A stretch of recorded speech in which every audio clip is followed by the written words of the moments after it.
uh, genome that one of you guys know, and that's really, doing some wonders that, that's not in mainstream, you know.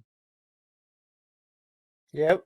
So, yep, everyone, please feel free to share your video because there is no presentation. So, Okay. more people share the video, it's good. I don't think it will run into bandwidth problems.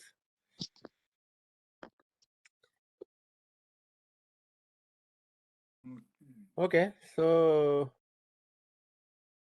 you guys wanted the open discussion. Why don't you kick it off, Dharmender, Rahul?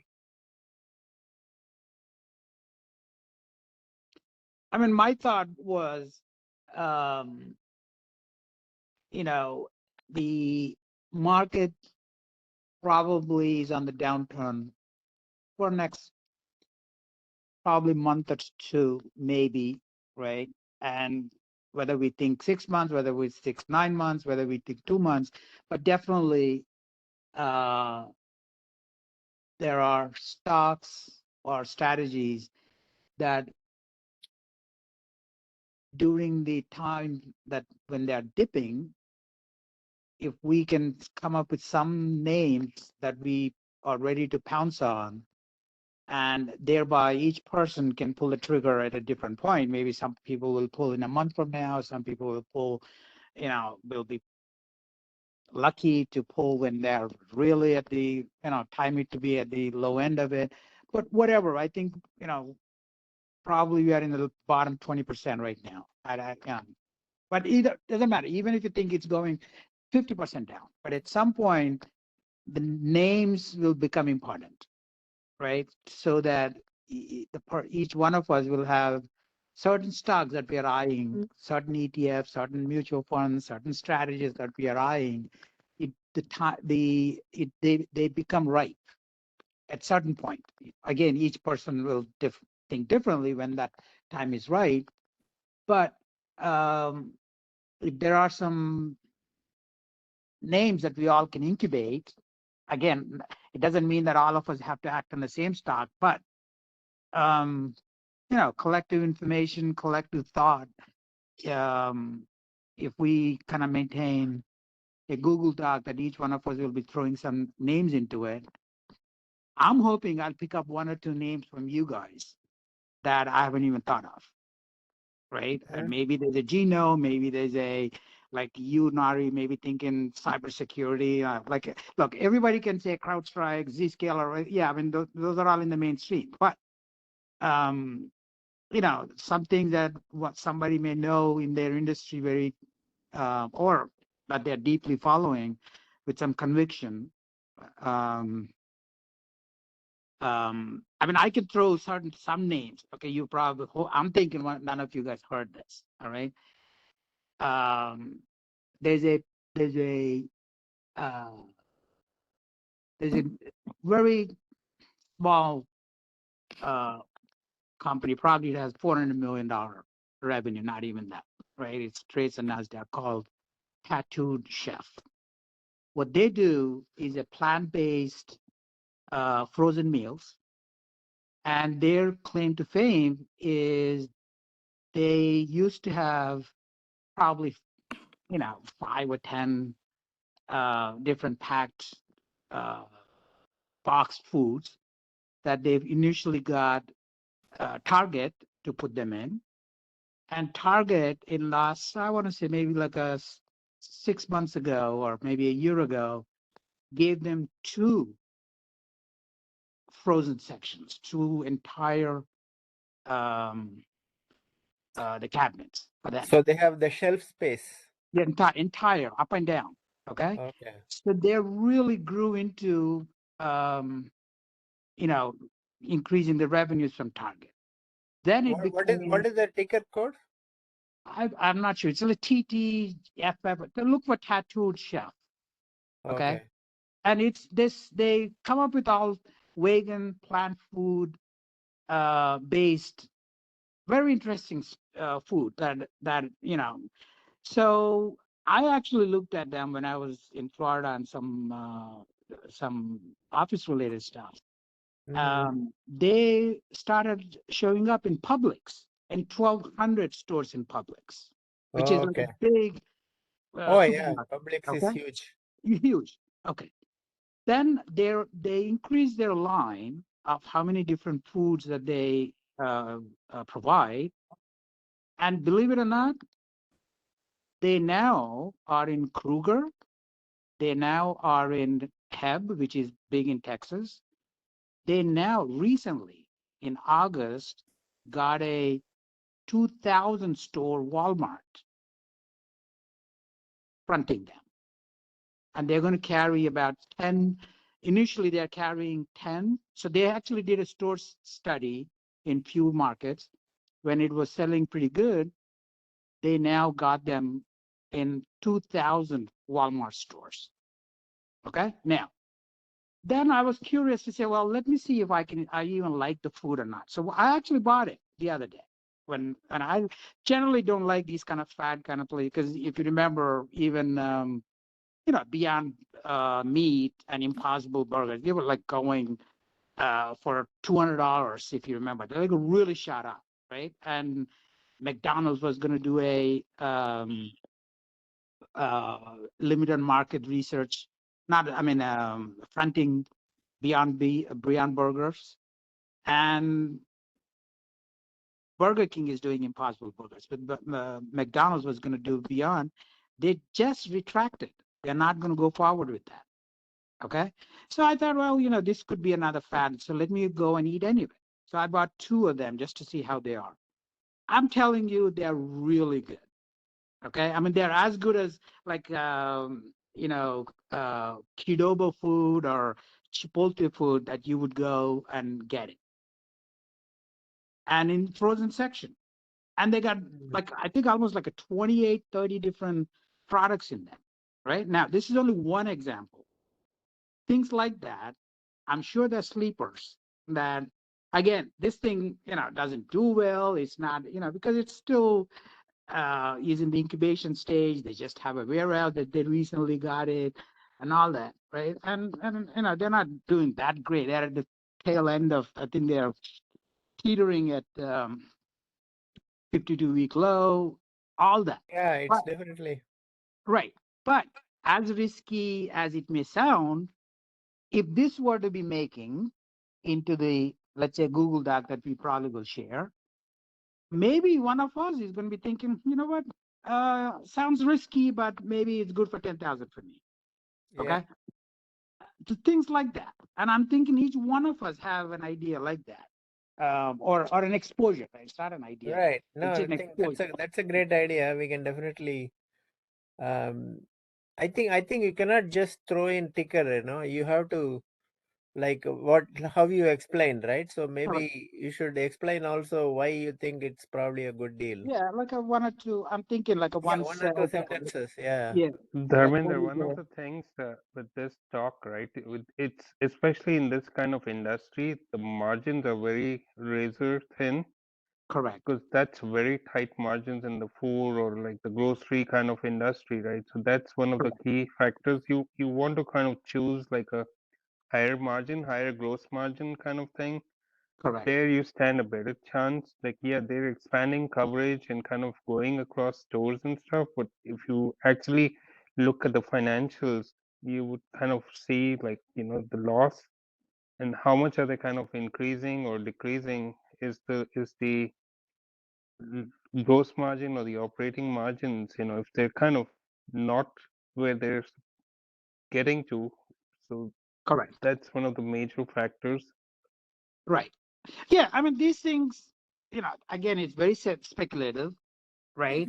And I mean, if you look at the PE, they really got clamored because they're not making profit. I mean, it fits every other category to get scared about, right? Yeah. Right.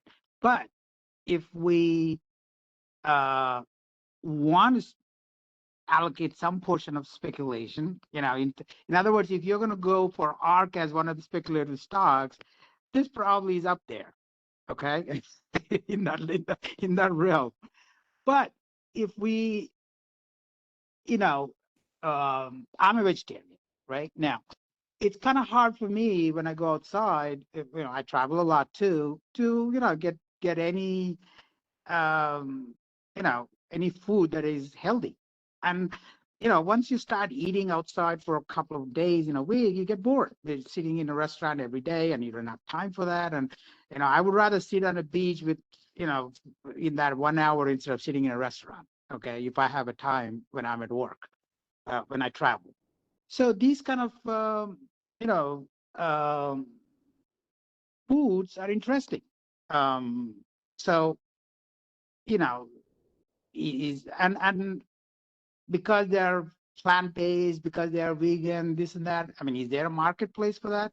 Maybe the trend is, if you know if the trend is any guide, is it worth taking a risk? Now, this is where every person is different, right? Yeah, yeah, Some people may say, well, I'm looking at last 2 years, the trend where they're going. Yeah, these kind of things always make loss initial few years, but you know, the yeah, trend of them coming up with interesting foods. I mean, if you look at their website, right, and the line of products that you have, I mean, it's amazing that that no other. I mean, even you couldn't even find it in Chipotle or Kiloba or any other frozen food. Even if you want to go to a restaurant at $20 an entree, you couldn't find that.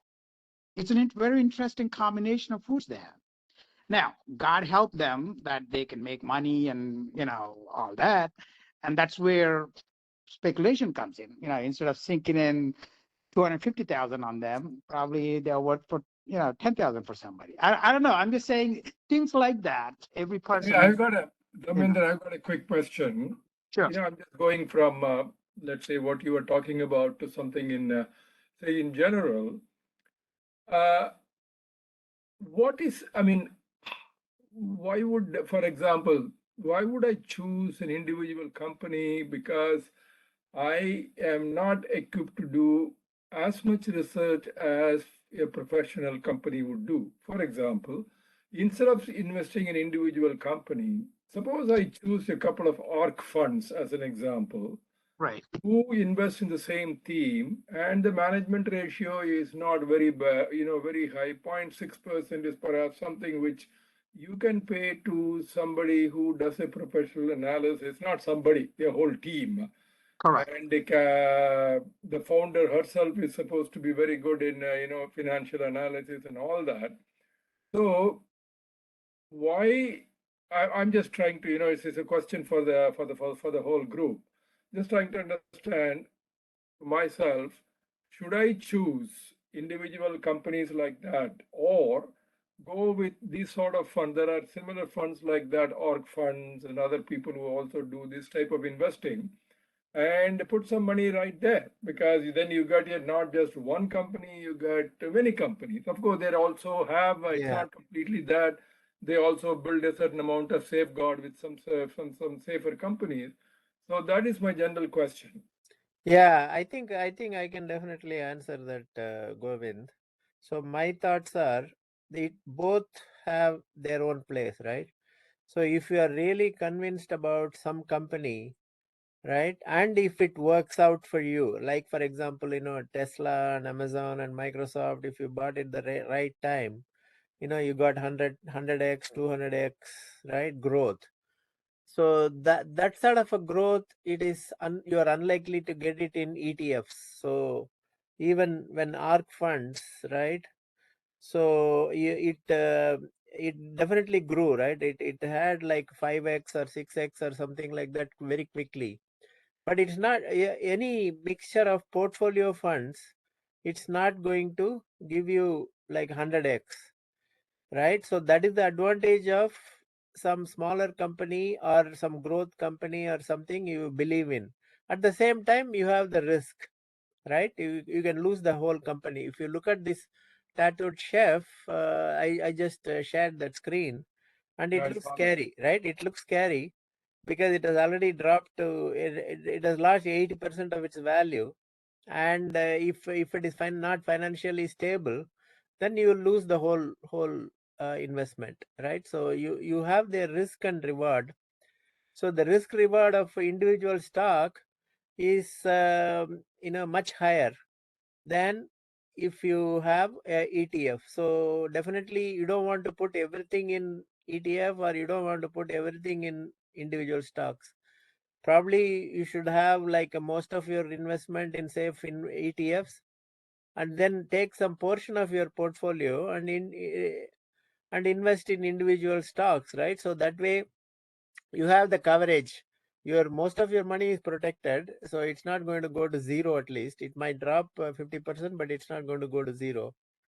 Whereas the individual companies, you have like, you know, if it really clicks, and like say Dharmendra, I mean, he's just giving an example, right? He's not Yeah, I asking know, I us to go understand. and buy TTCF immediately, right? So he's giving an example. So if you have personal experience with some company, and you think that you know, it is undervalued, and it has got huge growth potential, then it is definitely worth buying. So we cannot say that you have to invest only in individual stocks. We cannot say you have to invest only in ETFs. So I think this is my approach, that, you know, have most of the stuff in ETFs, particularly index ETFs, and then some in speculative ETFs like ARK, ARKF and ARKG. They have so many things, and then individual stocks, right? So if you have a mixture of this, then probably that will be a good combo. Any other Yeah, thoughts? as Nari was saying, the thing with these kind of things is it depends on the risk appetite. It depends. You know, very same thing might not be applicable to many people, and some certain things may be applicable to few people, and other people won't like it, right? So, but having said that, it depends on why somebody is investing and what is that in the allocation of, you know, investing dollars, how much of that goes to what idea.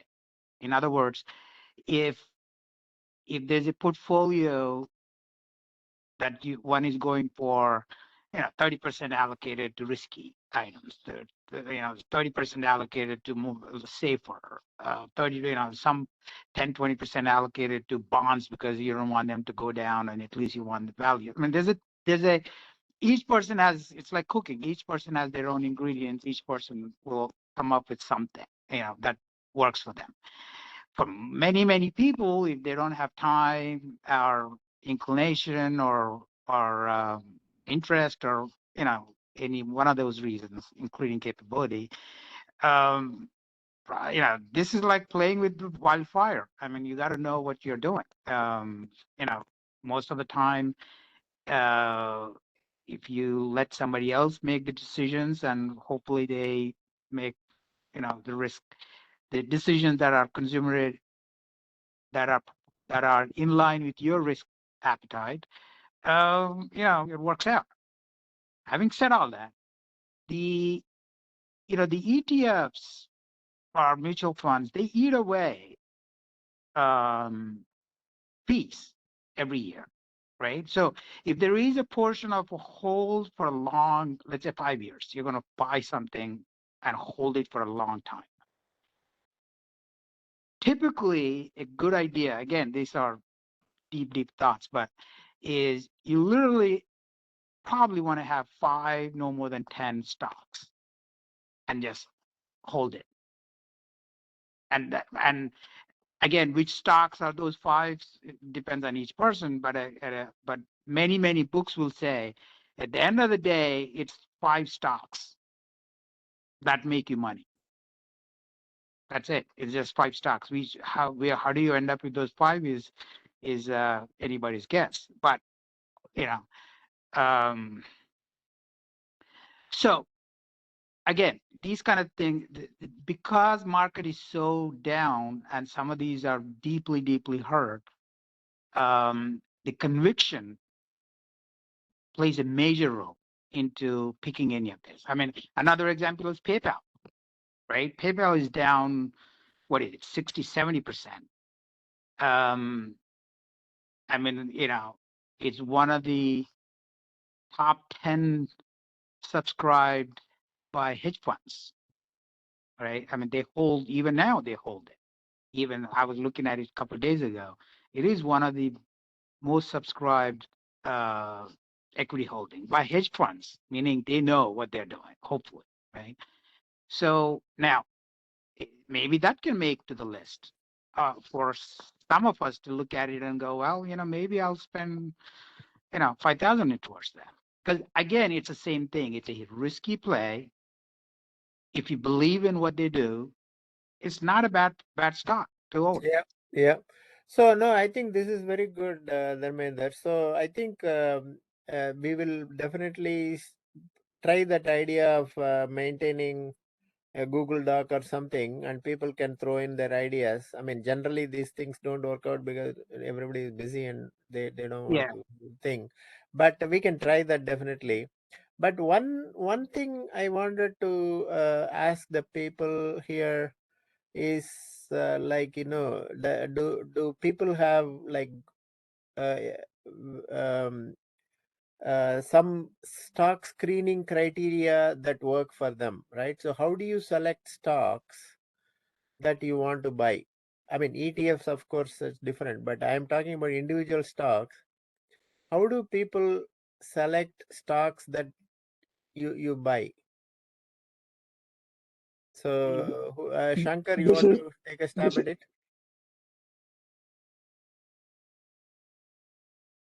Sorry, who was saying? this is Anybody is fine. yeah. This is Colin. I come as Kevin because I don't know. I had to change my name on this WebEx thing, but sorry about that. I mean, hello everybody. Sorry, what's your name? Sorry. Name is Colin, but I come as Kevin on the screen. Yeah, Oh, okay. yeah. Um, yeah. Just to answer your question, one simple thing I do is I look at some yeah some mega trend and Uh-huh. who are the leaders that Okay. mega trend, right? So, like for example, just making it up, that okay, if there is a lot of investment, capital investment happening in digital transformation trend, then who are the Right. leaders? Is it Microsoft? And Microsoft comes up that the people used to the whole old famous saying Intel inside, right? Nowadays, you cannot think of any ecosystem where there is no Microsoft, right? So again, one I would go by and say, okay, if this is the trend, I believe in the trend, has a lot of growth potential. Who are going to be the likely growth, emerging growth Mhm. companies in within and supporting this trend? And that's how I filter some of the companies. Oh, that's a good idea. So yeah, definitely mega trends play a major part, particularly in like Kathy Wood's ETFs, right? So that is what she was trying to do, like genomics, right? So she has an ETF, and she has a bunch of stock bought under that. And then ESG was a trend until recently, but seems to be a lot of negative flack about ESG right now. I mean, ESG was more of a marketing thing, right? I mean, the question is, all the CEOs were coming up with ESG dashboards, but the real is, were they really making any major investments, right? Towards that, it's like the diversity and inclusion criteria, right? Every company wants to have a diversity officer, but behind that, how many dollars are really being put together to really create a diversified workforce, a diversified management team? So yes, ESG was definitely a mega trend, still is, and I think it is definitely an important one. The question is, how much of the real dollars are being spent by individual companies to create a huge Correct. marketplace for it? Yeah. So okay, no, I think that is a good topic actually. Let us talk about other people's idea about what is your stock screening criteria, and then we can come back to discuss mega trends as well. And So, Nari, just to so add this to is Vivek here. So, Yeah, go ahead. so what I do basically is I go industry wise. Some Uh-huh. industries I don't like to go, like oil and gas. I don't understand, so I don't go. I understand back office and IT, retail. So it also depends. So that's one of my criterias to choose. Then I also look at the moat around uh, the that business is bringing on the table, and Then I go about and read about management, how strong the management has been, how long have they been, and some of those criteria. So, and little bit of what I also do when I filter it, I do 52. I do a 52-week, actually 365 days stock movement report, just to see how the stocks has moved up and down, and then start to make my calls. So I avoid some industries, I stick to specific industries, and then work around, Nari. So your strategy is decide on industry and select leaders within that, or? Correct. Leaders or potential leaders on those, or where we see some can become potential leaders. Yeah. Are there any names that come to your mind? Like I invested in Genpact, an outsourcing company. I invested in $15 to $16. It went up to $55. So I did that. Costco, I'm deeply invested because I believe Costco with expands, you know, and I read articles from Charlie Munger and few others who deeply support Costco, and they compare it to the future of Amazon. So some of those stocks where I'm, deeply invested. So retail Okay. now, like I'm in retail now, so I understand a little bit about Okay, retail. retail. Okay. Yeah, Vishal raised his hand. Vishal, you can go. So we can't hear you. You're on mute again. Can you hear me now? Yeah. Yeah. So what I was trying to say basically that given the fact that we have such a huge downturn right now, as opposed to trying to find like more risky assets that we believe could go up substantially, shouldn't we try to find more stable and like sort of premium stock that might also have like kind of dividend? And this might be a time to scoop them up because they are fundamentally not bad companies, like very low risk, but they just took a beating because of like the broader macroeconomic sentiment right now. Okay. So So your strategy, you're suggesting like a blue chip, dividend yielding companies. that have taken a beating, yeah, where Yeah. the PP looks like very attractive, and as opposed to chasing like more risk stocks that may have taken a beating, and we don't know how long this like with the high interest environment stays, and companies that are not like making money, then Yeah. they may be like more at risk basically. Okay. Did you say BP? I'm sorry? Did you say BP? No, I didn't say any company name yet. No, I'm Okay. just saying like could this be like a collective like, outcome here that maybe we create a safe and like the high yielding stock that have taken like a strong beating, and could that be a good thing to go after like ourselves? Like people said, basically you can find like lot of the EFTs and ETFs basically for the growth or like they're based on the risk. But I don't know if there's something like this like out there that what I just like mentioned. So that might be like unique to what we can try to do. Okay. And I think Shankar raised his hand. Yeah. Couple of things. One is the specialty REITs. Sometime back, Barron's carried a story of some specialty REITs. They kind of lease their space to government basically. Example, they get some of the examples are OPI and DEA.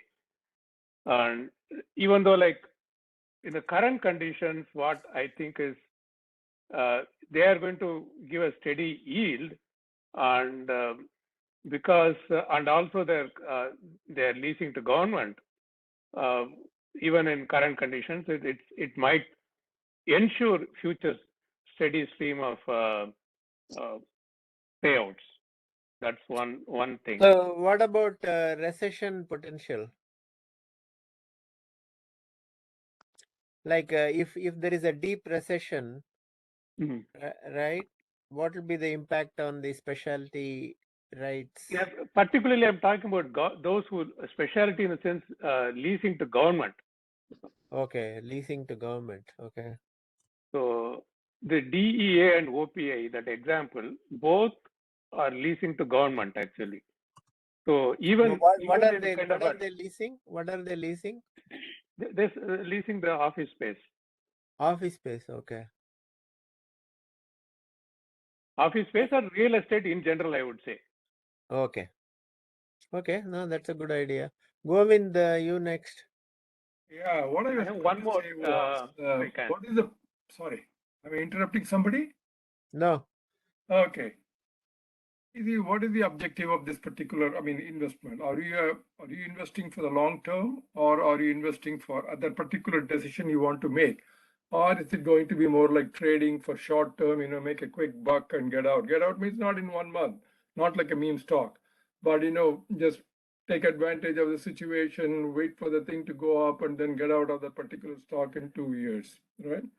So if that thing is clear, if it's a long-term one, then, like somebody suggested, good dividend paying stock. Only thing I would add is that in addition to dividend, one should also have a combination of dividends and growth.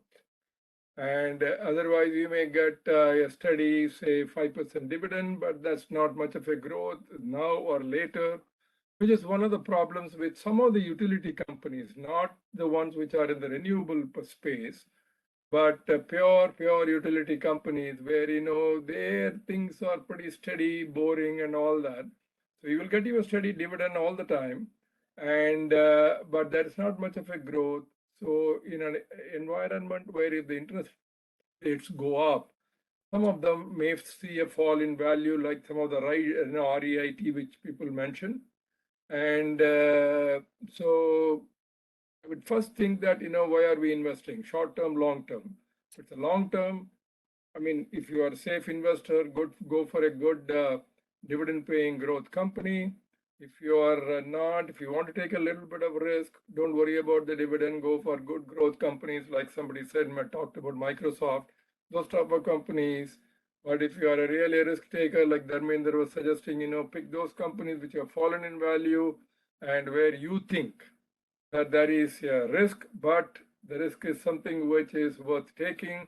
Like, several things, Coinbase, for example, has fallen in value. Several things like that. Now, I'm not talking about Peloton, but several companies like that which have fallen in value. Maybe you buy, you take the risk, hang on for a couple of years, and when they go up in, with a lot of, substantially. So that is how, of course, individually you can then, how do you evaluate a company? You can, look at the management, the PE ratio, the companies, how strong the company's balance sheet is. The dividend paying company, one very important thing which I would look at is what is the cash payout ratio?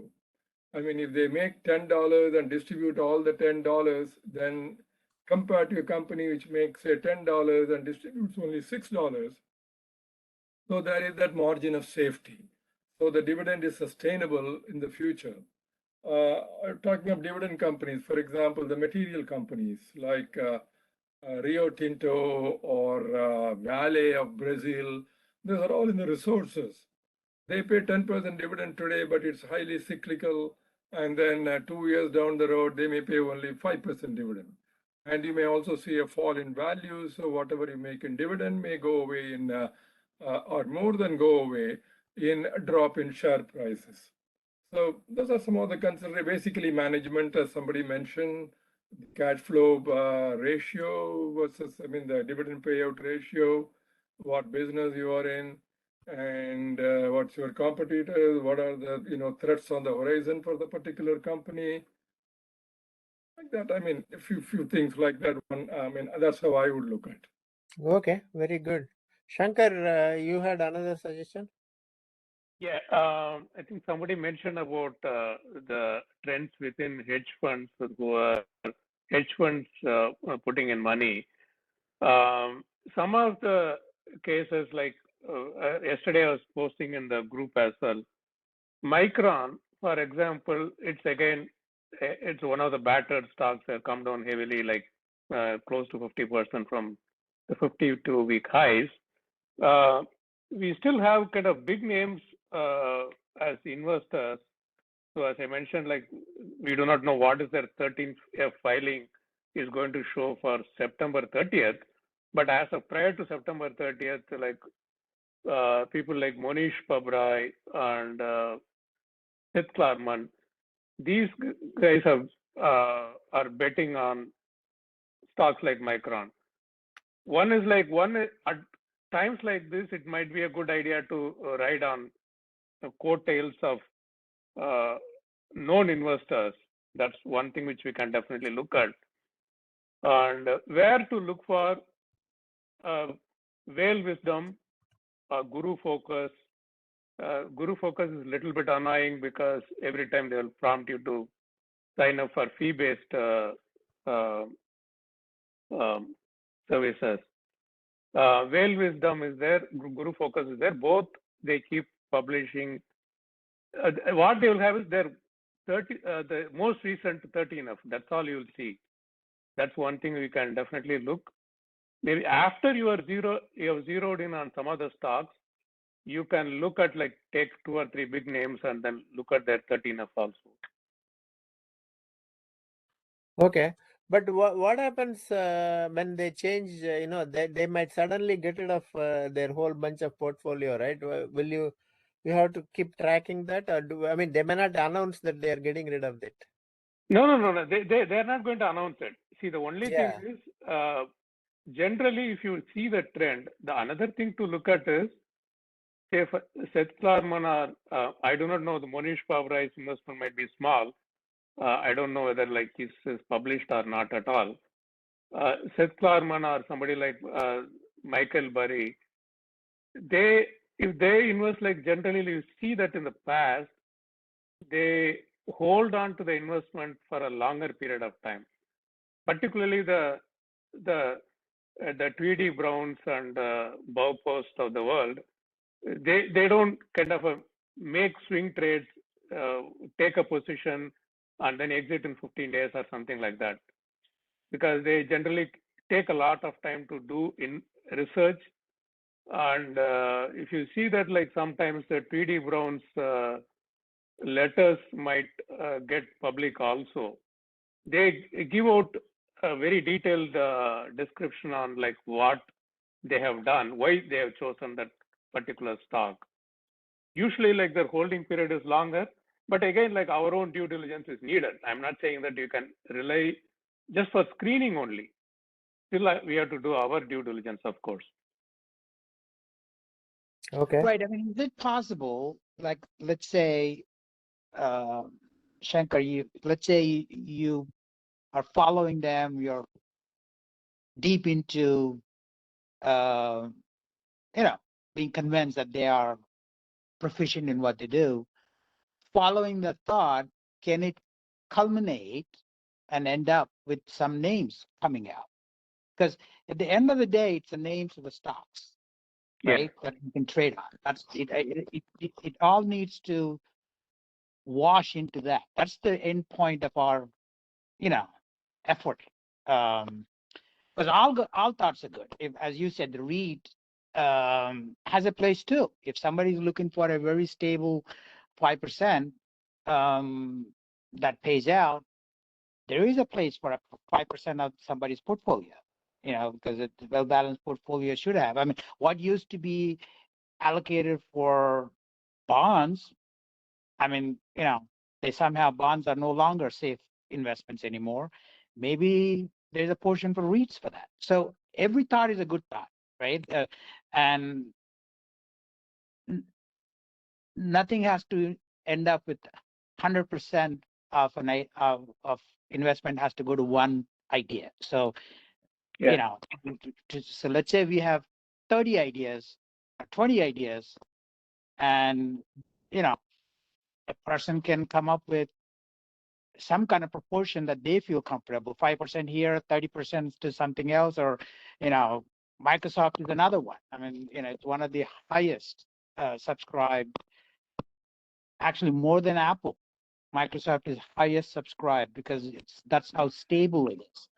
in terms of the revenues that it generates all the time and the cash flow that it generates because of their Azure and 365 subscriptions that they get. More Yeah. so than Apple. Apple got, its disproportionate revenues that it gets is from the iPhone sales. It's some, there's no the services that it gets the money on its platforms, the app revenues that it gets is not even half of what it gets in the sales of iPhone.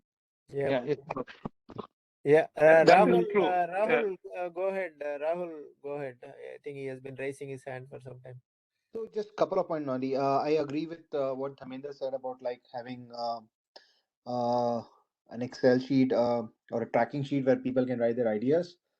And then the second point was the same question which you posted, asking what are the criteria people use to choose stock. The other way I would put the same question is, we just went through a massive bull run 2020, 2021, and I'm sure everybody must have picked some stocks which really worked out for them. Uh, so if people want to narrate the story or tell the story around what made them pick those stocks, how it worked out, what made them sell it, book profit. So that would be the same question being put as share the success story, and that would help you get into the minds of doing that exercise will help you figure out, okay, what worked, how did I pick it, and then use the same strategy moving forward. So just these two thoughts. So you're saying that we can even share what I started typing it in chat, some of these ideas that people mentioned. Maybe we can have like a Google Docs and people can update that also. Or like a conversation, like I am doing like this, I am extensively doing these conversation with few of my close friends where I'm pushing them to not think about the bull run which may come in the future, what stocks or crypto you want to buy. None of those talk about the future. What I'm pushing them into is, let's dig deep into 2020, 21. Go look back at your portfolio, look back what made you pick what stocks. We went with 2020 March, markets were crashing. So if you went in and bought that stock, if you bought something, real estate stock in, let's say, April of 2020, what triggered you buying into something? Why did you pick something? How did you go about selling it? So doing that deep thinking and sharing it and just going over it may help formulate some bullet point which could come handy when the next time comes around, when we're trying to figure out, okay, how the bottom is going to look like, when should I be buying a stock. Well, this is what worked for me, or as a group, this is what worked in the last bull market. These were the kind of stocks we picked. This is how we picked. This is how we picked up themes which were popular. Like 2020, Kathy Wood was popular. Now, when you look back, yes, Kathy Wood was the queen, Chamath was the king of SPAC. But then the question was, did you identify them as king and queen by April of 2020? If you identified them as king and queen by January of 2021, it was too late. So not just knowing who the king and queens are, what the trends are, but were you able to identify early? And if there were some people who did, sharing those knowledge may help come in handy in picking up stocks or whatever you want to pick in the future runs. So I'm extensively actually going through this exercise. I'm actually reaching out to people, asking them to talk about the 2020, 21 successes, failures. And then once I have a lot of data, then go about figuring out what the plans will look like for the future. So just wanted to share what the exercise I'm deeply doing right now for the last few months, and I continue to do it for the next few months. Oh, nice. Govind, you also raised your hand.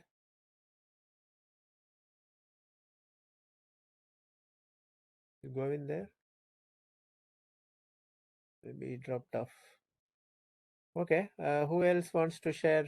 one Yes. thing I can tell you, some of my friends did it for whatever the emotional reason, how justified one may think, right? Unless somebody's putting a bullet and a gun to your head, don't ever sell 100% of whatever you think you're right at. You're proper. You're convinced some idea, and you're going to be selling it, right? I know so many people in our circle that during the election time, they almost thought somebody's going to win. They didn't want. They were convinced the market is going to crash. They sold the whole thing, cash down. Well, okay. That didn't happen. And then the market just kept going up and up and up. Now you are fully in cash. You don't know when to engage again. They're going to be gun shy. So, in other words, any idea, as convinced as somebody may be, you're only good for 50%, maybe, if that.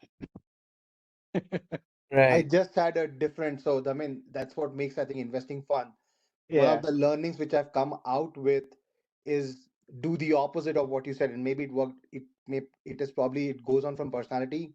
What I yeah, realized is when I was convinced on selling, I have decided to always sell 100%, never sell in parts. Like if I've decided that this is it, if I'm gonna sell 100%. If I want to get 100%. And again, that's what makes investing fun. Everyone have right. their own take, but it's funny you mentioned this. This is one of the learning I got from while I'm analyzing my last run, and I'm like, when I was convinced I should have got in rather than staggered approach, got in at the same, like with the exact amount, All and then in. when I'm getting Yeah. out, get out. Yeah. I can throw one idea, Nari. How many of you all are pet owners? Have you ever kind of skimmed on any treatment for your pet or something? You go to the vet office and you're supposed to spend money on testing, Yeah, it's very testing, more, diagnostic. more expensive than humans. My pet was at the vet's office for like over the last 2 weeks, surgery and testing. I spent about $1,200, $1,500. IDEX Labs comes to mind. That's at 50% over its kind of peak or whatever. It's still at a very high PE. But for a company like that, right? I mean, it's just the kind of Yeah, there people are always willing to spend on pets. every test. Like I mean, you have to just see the boxes lying outside the vet's office. It's just IDEX Labs all over the place. Any vet, they have the kind of monopoly, I would think, in terms of testing for these pet diagnostics and stuff like that. I think that's very kind of at least kind of to from an investment standpoint. I invested it back in when the market fell right during COVID that March.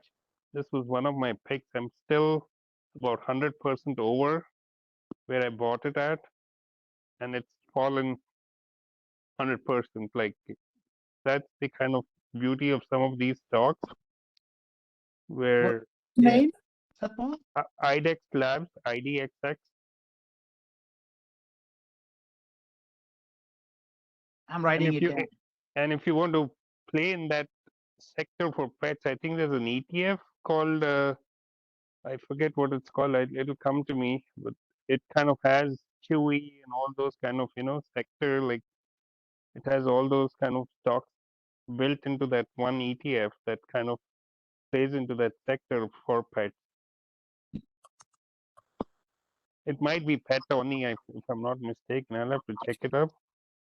There are several. One is Chewy, another is Trup, Bark, PetQ, No, Pause. no, I'm talking about the ETF, Nari. Yeah, There's one. these are all ETFs. These are all ETFs. Oh, okay. There is one called Pause.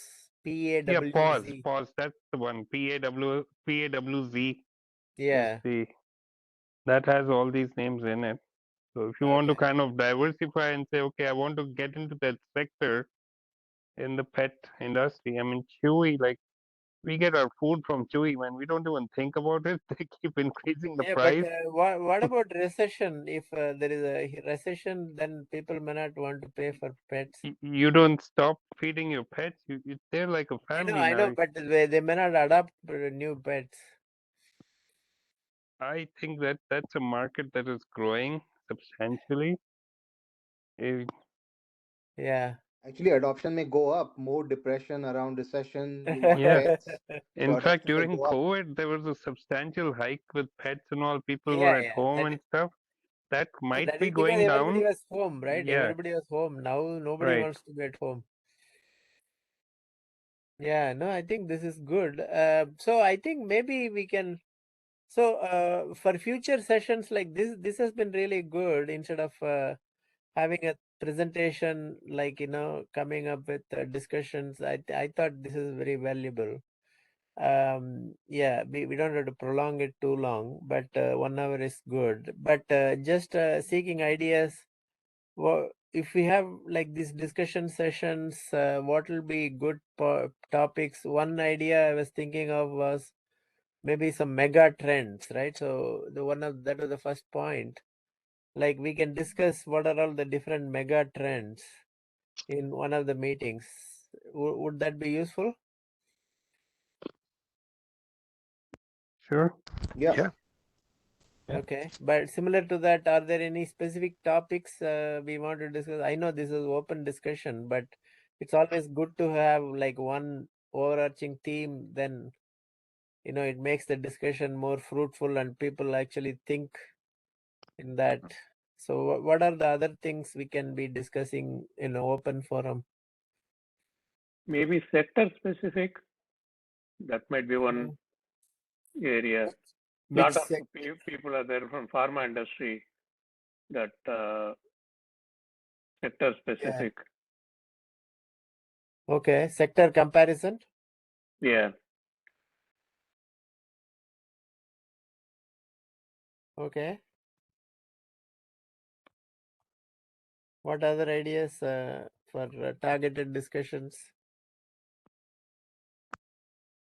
So I like what I think Rahul mentioned earlier about checking with friends on, things that they saw during the 2020 downturn. I think maybe expanding that horizon to beyond 2020, as in go back in time, because 2020 was kind of unique in its way, where Okay. lockdowns were never there in the economy before. We all ended up working from home, which is why the whole pet industry went through a big spike, and hence some of the things that we heard, the pet pharma companies, they had a lot of boost. But those things are now turning back, right? Like Zoom is down. A lot of those work from home stocks are down. Similarly, people are giving up on pets. Not people who can afford are okay, but there are a lot of people who are not able to afford. Yeah. And people are giving up pets. So 2020, if we limit our scope to 2020, it might skew our vision, because Yeah. 2020 was very unique in its way. Yeah. So that is why I written here like stock pick success stories and how did they pick their stocks. Also, another point for us to be thinking about, right? The COVID 2020, when the market went down and when it came back up, the entire down and up was very short. Yeah. Another Very quick. jolt that somebody might have felt versus somebody who probably wanted to get back in, they probably felt like, wow, I had to make a decision in 2 days because everything is going up too fast. So the environment this time, again, nobody knows what the future is, but it is more similar to that many people say, is even though it's going to be down, there is no urgency to get back in right away, and there is going to be time available over a span of 1 month, 2 months, maybe even 6 months, maybe even a year to get back in, and you wouldn't have seen spike right away. That's one subscription, one thought somebody, people have. The other is if Fed somehow were to get to control and the inflation somehow starts to show things are under control, all things that are depressed could shoot back up 30% in like 2 weeks, right? So the more this thing is similar to would be 2008, 2009 scenario, where even though it was going down, it went down over extended period of time. They were bouncing up and down, up and down, up and down, but the trend was more going down. But 2009 March, April, during the time, people who were selectively picking, knowing that the underlying fundamentals to a company was pretty good, like Bank of America, right? Like Bryn Mawr Trust. Those things, when they came back up in a year, they really came back up. The entire thing that went down, they came back up. So you really made a lot of money if you knew selectively which one to be in with conviction. So obviously some deep understanding of the underlying business have to be there, knowing that, meaning if it went down 50%, did it go down because the entire market was down, or did it fundamentally was something wrong with that company that you knew to stay away from? Because there are a lot of companies to pick from. That many companies have gone down by 50, 70, 80%. I mean, even Apple is down by 30%, right, from its peaks. So selectively, if one were to be picking up, there's a good chance that this thing is going to come back. Now, including NASDAQ is down by 35%. If you just put in QQQ, you probably will come back up at the same pace. So there are a lot of ways to play this, but definitely there's going to be the horizon available for us to get back in.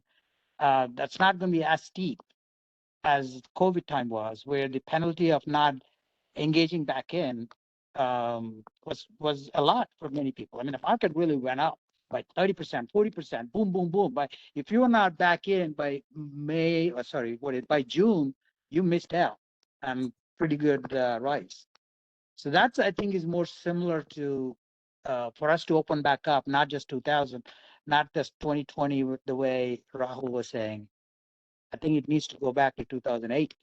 And that's more scenario that we're going to see. There are going to be some companies that are going to bankrupt because of the Fed tightening, because of the revenues going down. I mean, there's going to be some casualties that are good companies are going to be seriously discounted, including Google. But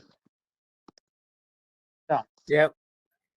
No, this has been great discussion. So I don't want to keep you guys too long. I did record this session, and I took some notes. I will share it in the group, and then we will have future sessions as well. Thanks, everyone. yeah, great. Thanks, Ari. Thank you. Thank you. Bye. Thank you. Good Bye. night.